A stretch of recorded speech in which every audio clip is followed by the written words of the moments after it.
Okay, so what we're doing is we're looking at the picture below and we are going to use it to try and help us turn improper fractions into mixed numbers. Let's have a look at the first example. So we've got 10 thirds is the same thing as 9 thirds plus some kind of third. So I can work out that 9 plus 1 makes 10. So this must be a third.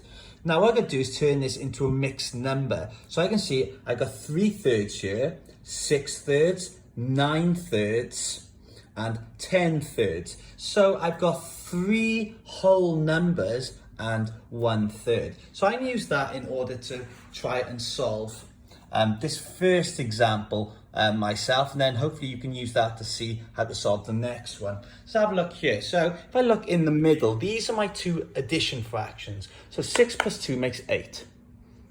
So I've got 8 thirds. So I need to turn 8 thirds into a mixed number. So I can use pictures to help me. So I'm first going to draw 3 thirds. Sorry if they're not completely even. So this is 3 thirds or 1. So now I can see so far I got one whole number. Right, so I've used 3 thirds. Now I'm going to use another 3 thirds. So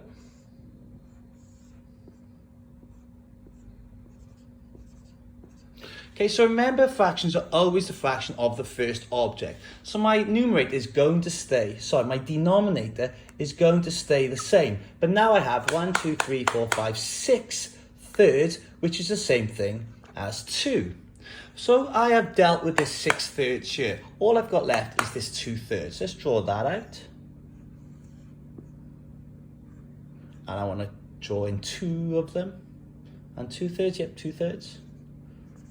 Okay, so remember the denominator is going to stay the same because it's always a fraction of the first object. And now I've got 8 parts coloured in all together. So this is what 8 thirds looks like. So now I can complete this section. So how many whole numbers have I got? I've got 2 whole numbers. I can put that in there.